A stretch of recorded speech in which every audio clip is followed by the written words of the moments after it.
Hello everyone, welcome to my channel my study. जो इस channel में नए हैं तो चैनल को सब्सक्राइब और लाइक ज़रूर कर लेना। आज हम डिस्कस करेंगे एटॉम के 10 most important question.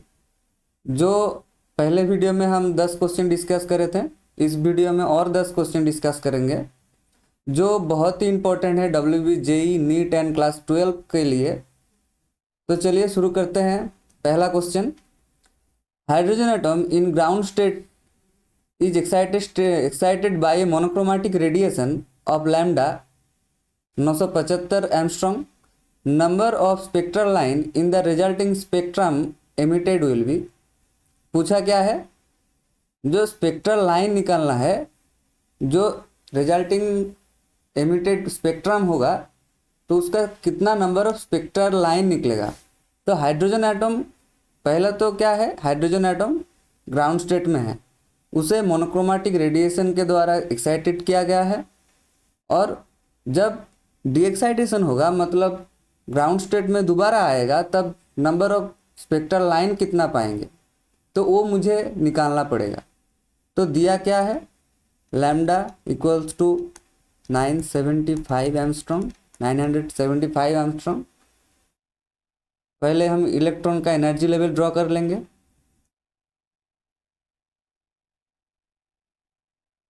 n equals to 1, n equals to 2, n equals to 3, n equals to 4। Hydrogen atom in ground state, मतलब हमारा इलेक्ट्रॉन ग्राउंड स्टेट पे है और इसके ऊपर एक मोनोक्रोमेटिक रेडिएशन फॉल हो रहा है और उस मोनोक्रोमेटिक रेडिएशन का लैम्डा कितना है, 975 एंगस्ट्रॉम। मोनोक्रोमेटिक रेडिएशन फॉल हो रहा है, इसका मतलब एक एनर्जी इंसिडेंट हो रहा है। उस एनर्जी का वैल्यू कितना है, incident energy, incident energy, energy का फॉर्मूला क्या होता है, इक्वल्स टू एच न्यू, और न्यू क्या होता है हमारा, C by lambda. C speed of light and lambda given जो मोनोक्रोमेटिक रेडिएशन है उसका लैम्डा। एच का वैल्यू क्या, प्लैंक कांस्टेंट का वैल्यू क्या है, 6.62 into 10⁻34। Speed of light 3 into 10⁸ by lambda 975 angstrom दिया है, हमको मीटर में निकालना है।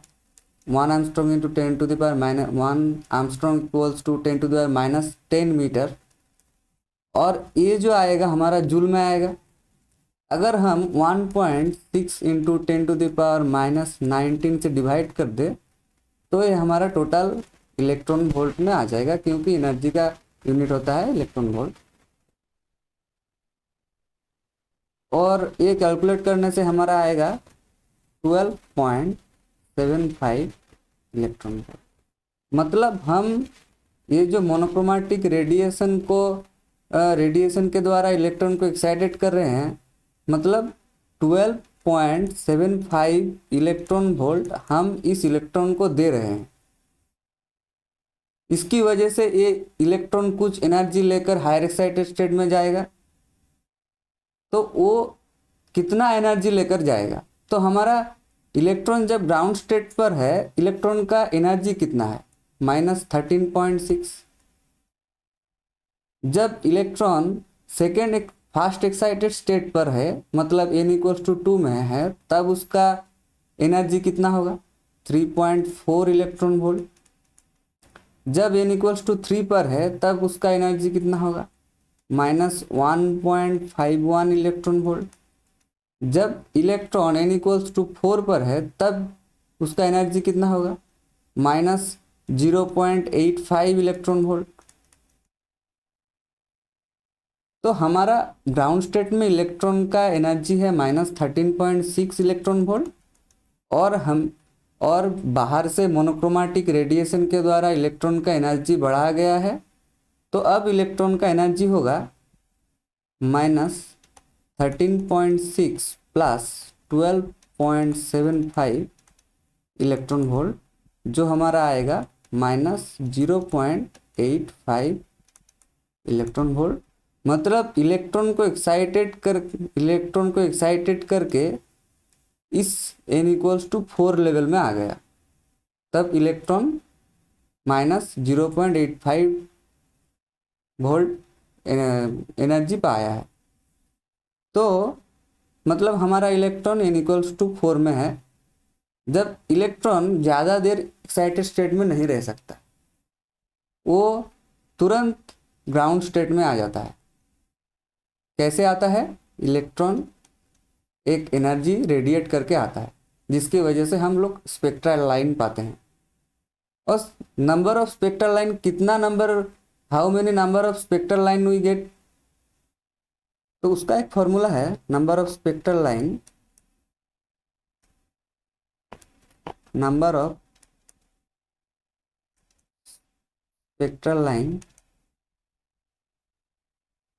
Equals to n into n-1/2। n मतलब इलेक्ट्रॉन कहाँ से रेडिएशन हो रहा है, कहाँ से फॉल कर रहा है, उसका रेडिएशन हो रहा है।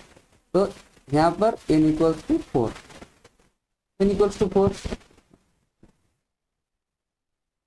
इंटू n-4/2, तो 2 इंटू 3 तो 6, हमारा ऑप्शन सी आंसर। तो कितना स्पेक्ट्रल लाइन पाएंगे? 6 स्पेक्ट्रल लाइन पाएंगे।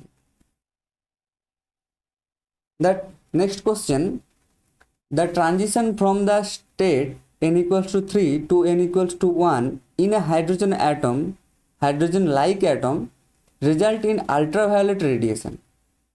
The infrared radiation will be obtained in the transition from, मतलब एक इलेक्ट्रॉन हाइड्रोजन लाइक एटम है, उसके अंदर इलेक्ट्रॉन ट्रांजिशन कर रहा है 3 से 2 में, ट्रांजिशन 3 से n=3 से 2 में, n=1 में ट्रांजिशन कर रहा है।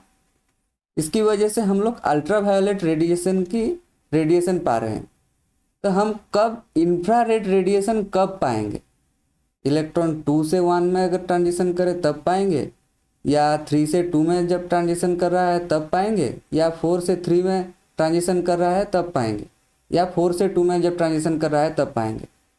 तो देखते हैं, जब हम लोग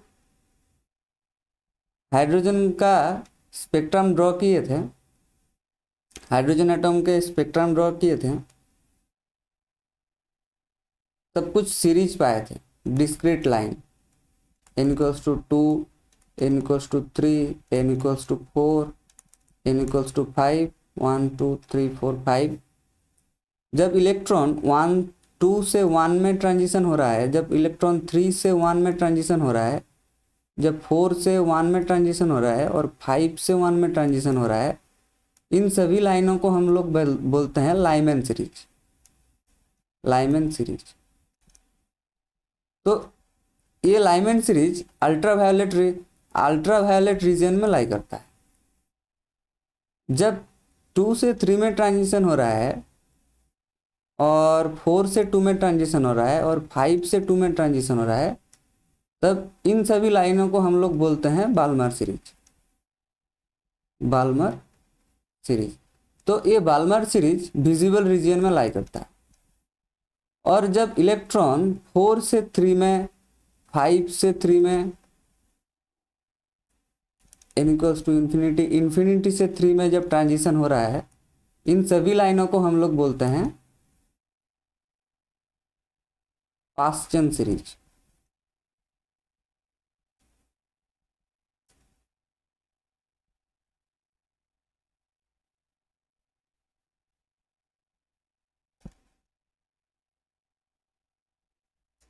पास्चन सीरीज, तो पास्चन सीरीज में हम लोग इंफ्रारेड रेडिएशन पाते हैं, IR रेडिएशन पाते हैं।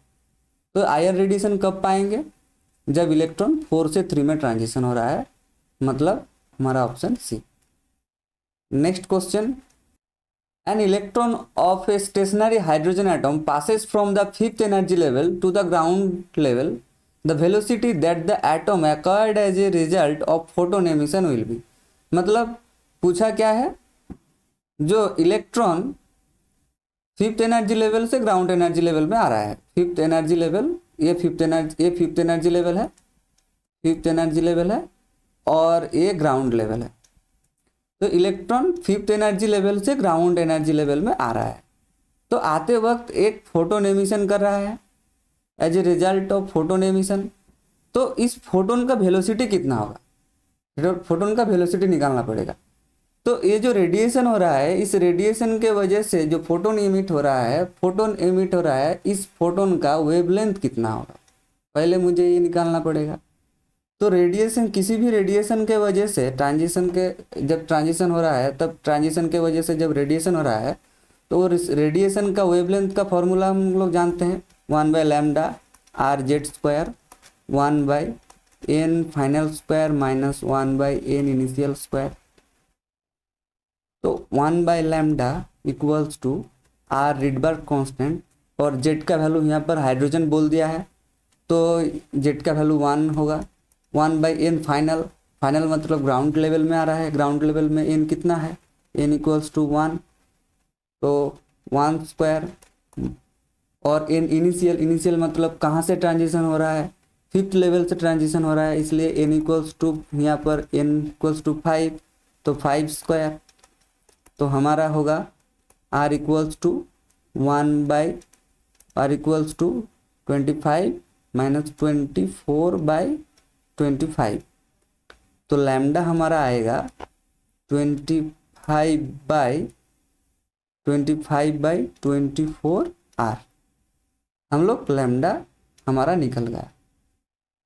लेकिन क्वेश्चन में पूछा है कि वेलोसिटी पूछा है, तो वेलोसिटी आप कैसे निकालें।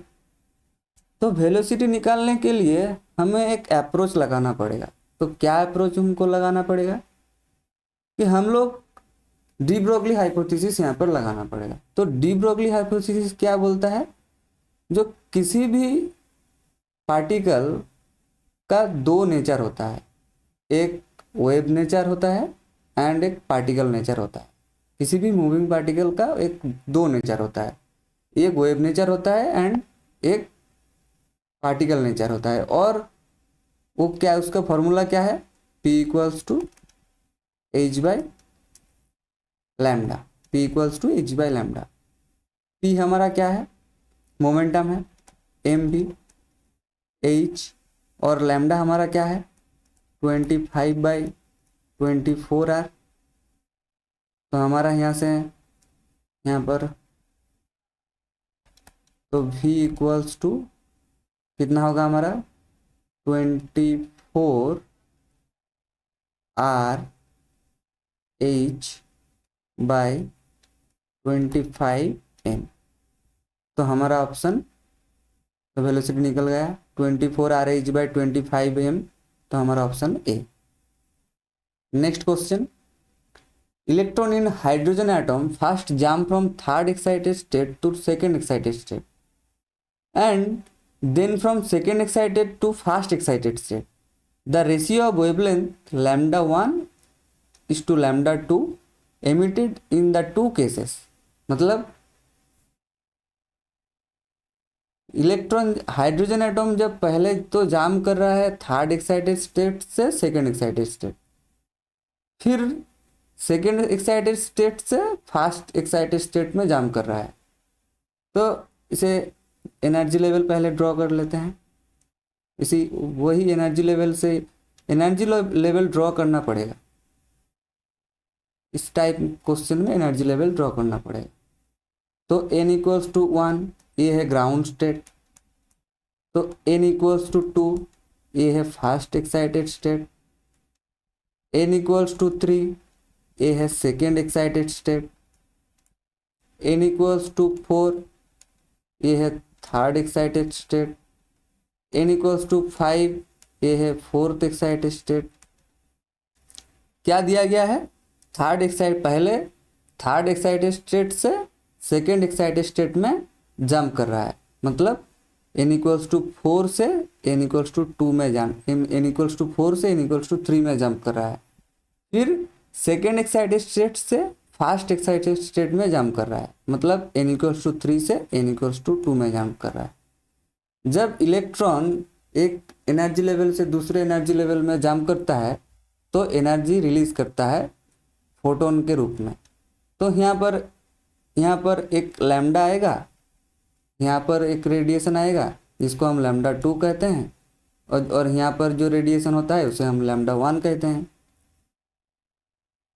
तो वेवलेंथ निकालने का वही formula 1/λ equals to RZ², 1/n final square minus 1/n initial square. तो पहले केस के लिए हम first case 1 wavelength lambda 1 Rydberg constant जैसे कि वैसे ही रहने देते हैं। जेड एटॉमिक नंबर, यहाँ पर हाइड्रोजन एटॉम बोल दिया है इसलिए जेड का वैल्यू 1/n फाइनल, मतलब पहले केस में इन फाइनल मतलब सेकेंड एक्साइटेड स्टेट में आ रहा है, मतलब n equals to 3 square minus 1/n initial कहाँ से आ रहा है, third excited state n equals to 4 से आ रहा है, 4 स्क्वायर।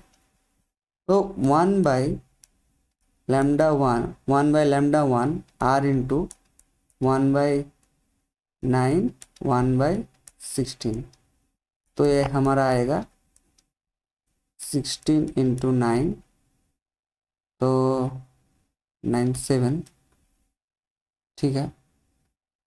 इसे ऐसे ही रहने देते हैं। कैलकुलेशन जो जिसका अपना तरीके से कैलकुलेशन करेगा। तो 1 सेकेंड केस में हम क्या करेंगे, second case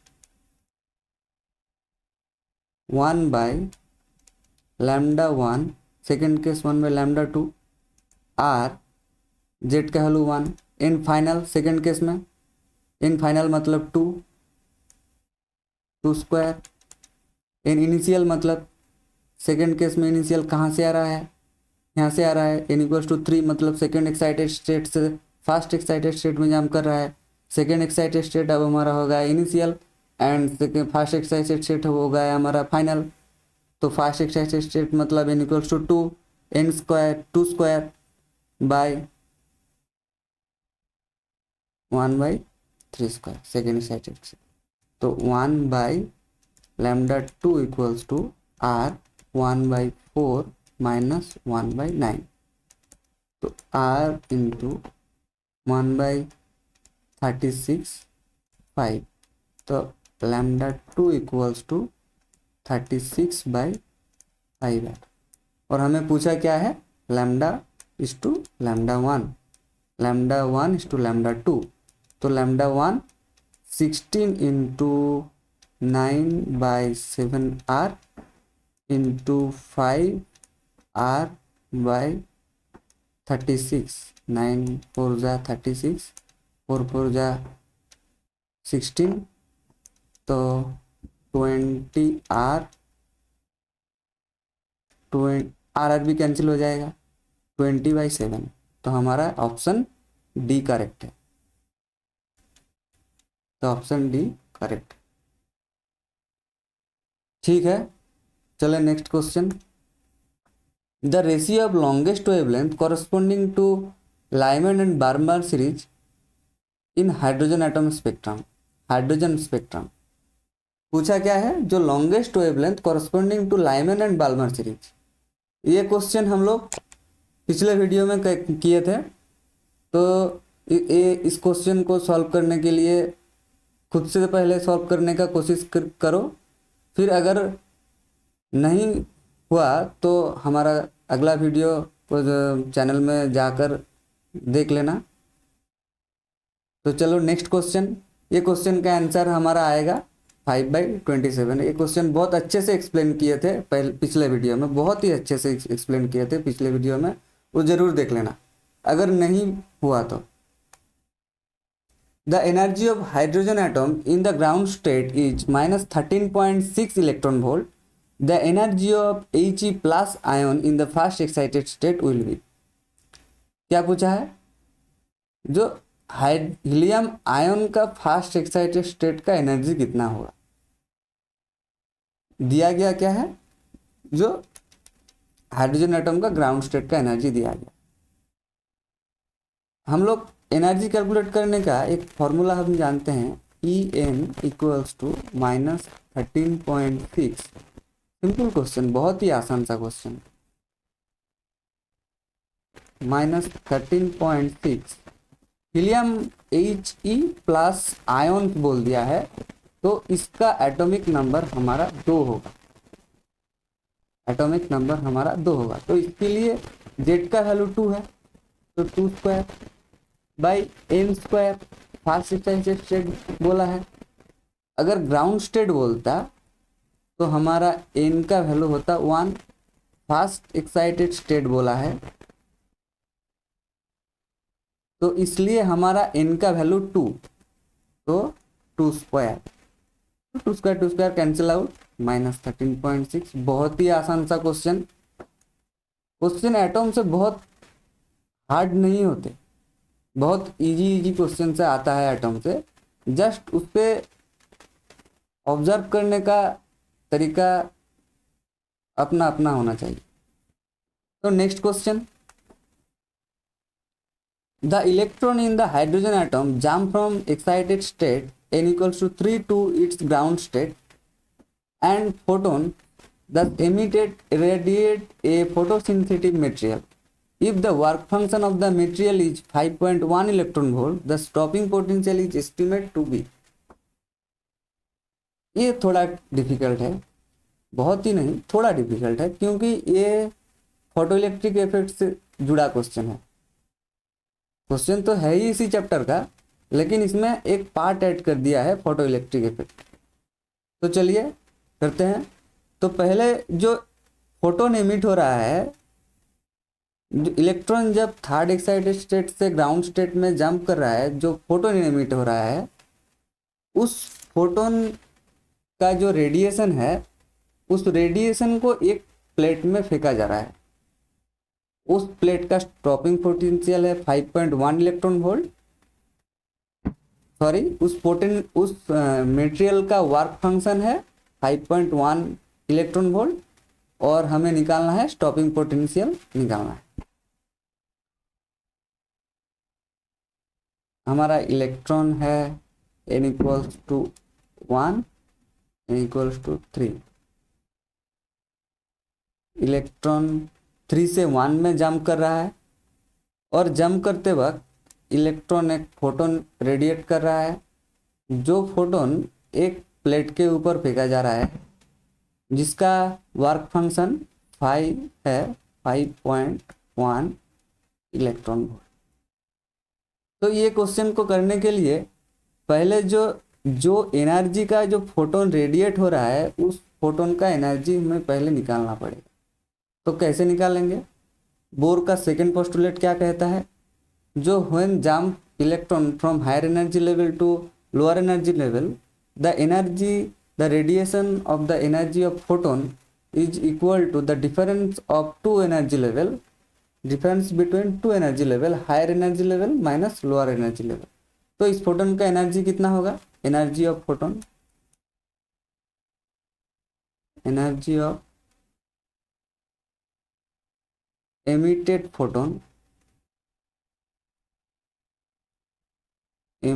photon equals to higher energy level का एनर्जी और लोअर एनर्जी लेवल का एनर्जी। तो E3 हायर एनर्जी लेवल का एनर्जी कैसे निकालेंगे? -13.6 बाई 13.6 बाई n²। n का वैल्यू 3 है, तो 9 होगा, -13.6 अपॉन E1। E1 का वैल्यू कितना है? 1², ग्राउंड स्टेट है, तो -13.6 बाई 9, तो इसका वैल्यू आएगा -1.51 इलेक्ट्रॉन वोल्ट प्लस 13.6 इलेक्ट्रॉन। तो इसका वैल्यू कितना होगा? 12.1 इलेक्ट्रॉन वोल्ट। तो ये जो फोटोन एमिट हो रहा है, तो ये फोटोन एमिट हो रहा है, इस फोटोन का एनर्जी है E equals to 12.1 electron volt. तो ये 12.1 इलेक्ट्रॉन वोल्ट इस मेटल पे फॉल हो रहा है, जिसका वर्क फंक्शन है 5.1 इलेक्ट्रॉन वोल्ट, और स्टॉपिंग पोटेंशियल स्टॉपिंग पोटेंशियल निकालने बोला है। तो स्टॉपिंग पोटेंशियल निकालने का फॉर्मूला हमारा क्या होता है, फोटो इलेक्ट्रिक इफेक्ट में देखा था, E incident equals to work function plus kinetic energy of electron, और ये काइनेटिक एनर्जी ऑफ इलेक्ट्रॉन होता है हमारा stopping potential E into V S. तो ई इंसिडेंट यहाँ पर कितना है 12.1 equals to work function 5.1 plus kinetic energy E into V S. तो E V S equals to 12.1 minus 5.1, तो हमारा आंसर 7 इलेक्ट्रॉन वोल्ट। तो हमारा स्टॉपिंग पोटेंशियल कितना होगा 7 वोल्ट। तो नेक्स्ट क्वेश्चन देखते हैं, the wavelength of first line of Lyman series of hydrogen atom is equal to that of second line of Balmer series for hydrogen like ion. The atomic number of hydrogen like ion पूछा है कि atomic number पूछा है, hydrogen like ion का जो atomic number कितना होगा वो पूछा है।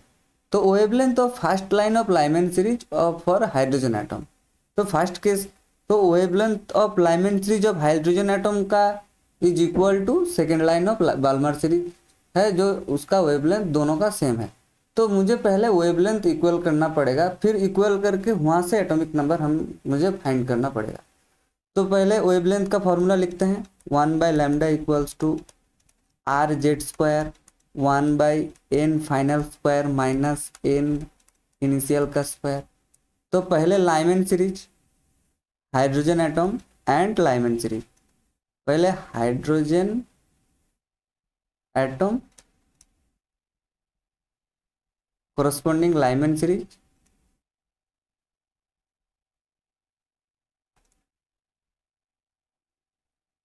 तो 1/λ इक्वल्स टू हाइड्रोजन एटम बोला है तो इसलिए जेड का वैल्यू 1 है, और लाइमैन सीरीज के लिए एन फाइनल का वैल्यू होता है 1, एन फाइनल होता है 1 और एन इनिशियल होता है, फर्स्ट लाइन बोला है, फर्स्ट लाइन के लिए एन इनिशियल होता है 2, तो 1/1 माइनस 1/2 स्क्वायर।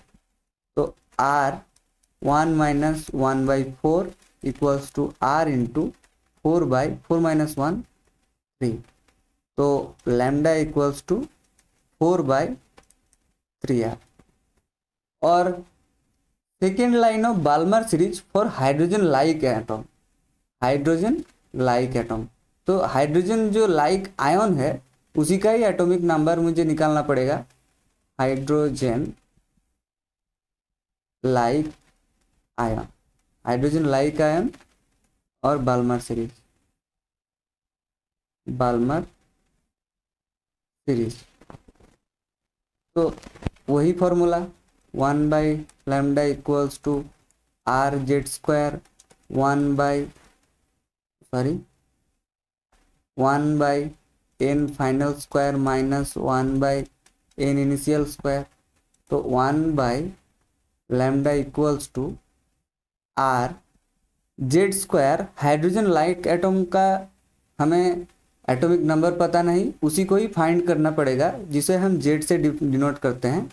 तो 1 Z square 1/n final, n final का वैल्यू बाल्मर सीरीज के लिए एन फाइनल का वैल्यू याद करो एन फाइनल का वैल्यू कितना होगा, एन फाइनल 2, और एन इनिशियल कितना होगा, फर्स्ट लाइन बोला है, फर्स्ट लाइन नहीं बोला है, सेकेंड लाइन, सेकेंड लाइन का मतलब अगर फर्स्ट लाइन होता 3 और सेकेंड लाइन होगा तो 4, तो एन इनिशियल का value 4, 1/n final 2 square minus n initial 4 square. तो 1/λ equals to R Z square, तो 4 16 minus 4 12, lambda equals to 64/12 R Z square. बोल दिया है कि जो second line of Balmer series और first line of Lyman series का जो वेवलेंथ है दोनों बराबर है, तो 4/3 R equals to 64/12 R Z square.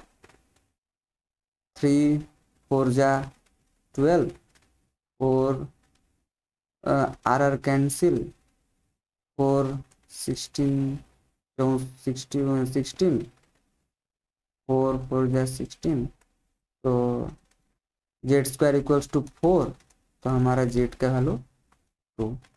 तो हाइड्रोजन लाइक जो आयन है उसका एटॉमिक नंबर हमारा 2 निकल गया, तो ऑप्शन डी करेक्ट है। Next question, the total energy of electron in the ground state of hydrogen atom is minus 13.6 electron volt. The kinetic energy of an electron in the first excited state.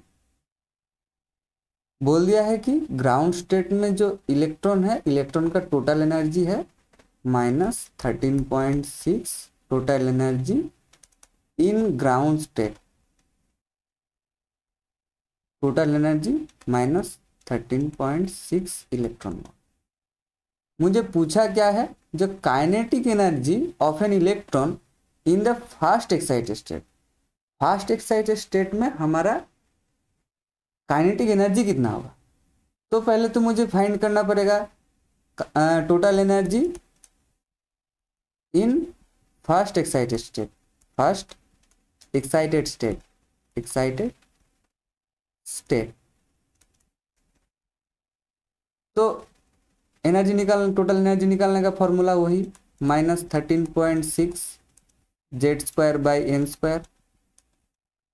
तो -13.6 hydrogen atom बोल दिया है, तो इसलिए Z का value 1 है। और first excited state, first excited state का मतलब n equals to 2, n equals to 2 हमारा 2 स्क्वायर, तो -13.6 बाई अपॉन 4, तो हमारा ये वैल्यू आएगा -3.4 इलेक्ट्रॉन वोल्ट।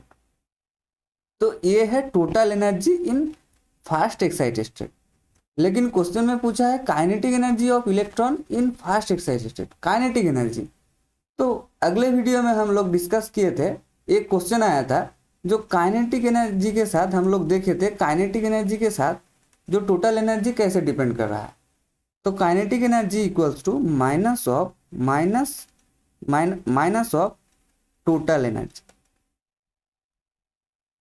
जब हम इलेक्ट्रॉन का एनर्जी कैलकुलेट करते हैं, इलेक्ट्रॉन का टोटल एनर्जी जब हम En equals to -13.6 Z square upon n square, ये रिलेशन हम लोग जब डेवलप करते हैं तब हम देखते हैं कि kinetic energy equals to minus of total energy and potential energy होता है 2 इंटू टोटल एनर्जी। बहुत ही दो इम्पोर्टेंट रिलेशन याद रखने चाहिए। ये जो ऐसे छोटे छोटे क्वेश्चन आता है, इस छोटे छोटे क्वेश्चन के लिए ये छोटा छोटा रिलेशन बहुत ही इंपॉर्टेंट है। तो minus total energy third excited state में हमारा कितना था, -3.4 इलेक्ट्रॉन वोल्ट। तो 3.4 इलेक्ट्रॉन वोल्ट काइनेटिक एनर्जी हमारा आंसर आया 3.4 electron volt. Next question, the energy of hydrogen atom with principal quantum number n is given by -13.6 by n square electron volt. The energy of photon ejected when electron jump from n equals to 3 to n equals to 2 state of hydrogen approximately. Question में क्या है, जब electron n equals to 3 से और n equals to 2 में jump कर रहा है, इसका एक फोटोन रेडिएट हो रहा है, फोटोन इजेक्ट हो रहा है, तो उसका एनर्जी कितना होगा, इसका एनर्जी कितना होगा। तो वही फॉर्मूला बोर का second postulate, the energy of radiation En equals to difference between two energy level, तो -13.6 Z square upon n square, n square, यहाँ पर एन का वैल्यू कितना है 3 है, 3 स्क्वायर माइनस ऑफ 13.6, जेड का वैल्यू यहाँ पर क्या है 2 है, sorry Z square upon n का वैल्यू कितना है 2 है। डिफरेंस बिटवीन ये दो एनर्जी लेवल का जो एनर्जी है उसका डिफरेंस इस फोटोन का एनर्जी होगा, तो -13.6, जेड का वैल्यू 1 है अपॉन 9 प्लस 13.6/4, तो ये हमारा होता है 3 -1.51 और ये 2 प्लस 3.4 डिफरेंस इलेक्ट्रॉन वोल्ट, तो ये हमारा आएगा 1.89 electron volt, nearly equals to हम लोग कहते हैं 1.9 इलेक्ट्रॉन वोल्ट, तो हमारा ऑप्शन सी।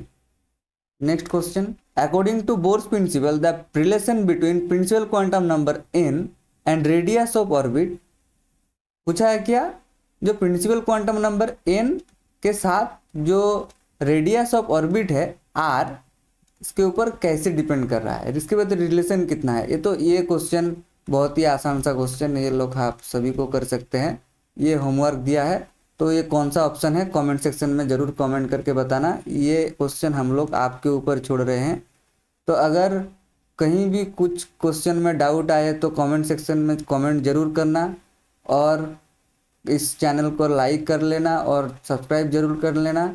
अगर नए स्टूडेंट हो तो सब्सक्राइब जरूर ही कर लेना। तो thank you for the session, thank you so much.